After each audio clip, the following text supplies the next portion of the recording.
Picture two babies in the same nursery. Same soft light, same gentle hands, same lullaby. One of them settles into your arms and drifts off.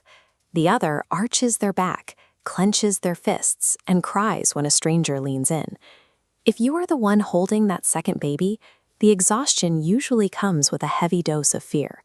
At 2 in the morning, it is easy to assume you missed a step, or that you somehow broke your child's ability to be soothed. This feeling stems from the myth of the blank slate. It's the assumption that an infant's personality is a story written exclusively by their parents' early decisions.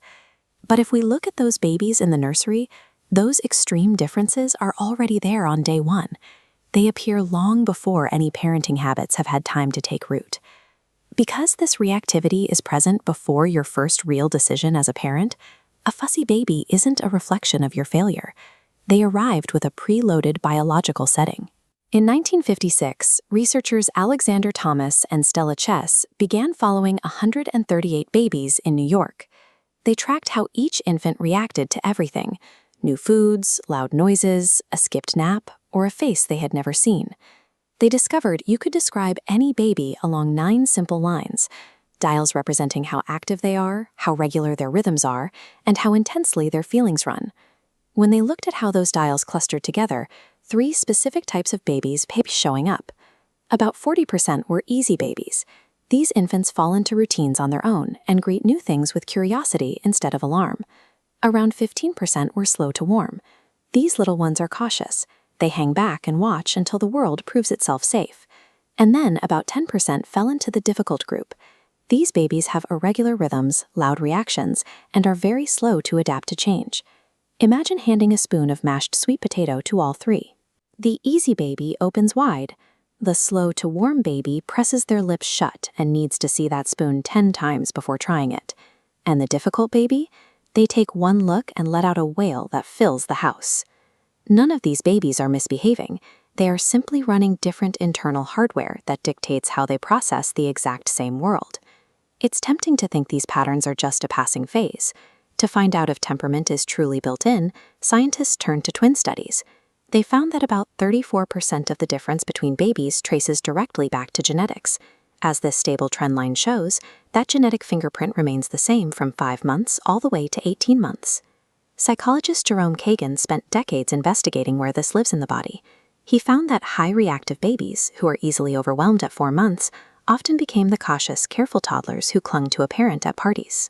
Kagan's research pointed to the amygdala, the brain's first responder to anything new or surprising. In a cautious baby, this alarm system is set to a lower threshold. It fires more easily, meaning these children physically feel normal stimulus as sudden, intense overwhelm.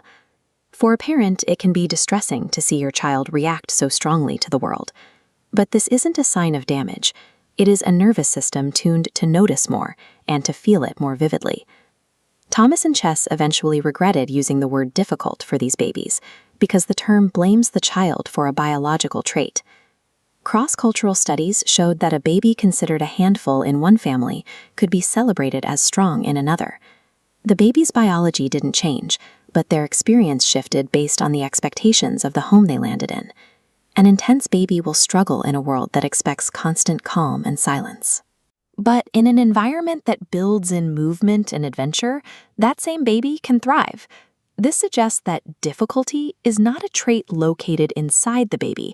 It arises from the friction between the child's wiring and the environment's demands. This leads to the most important concept in the research: goodness of fit.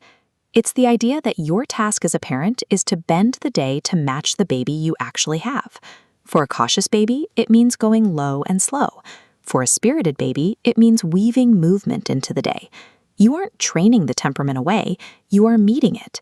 This should lift a weight off your shoulders. Your baby crying at a new face is not a grade on your parenting.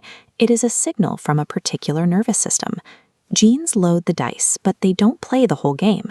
You did not author your child's temperament, but you are the one who helps them write the rest of the story. Your job is to see who they are and build a world where that isn't a problem to be solved.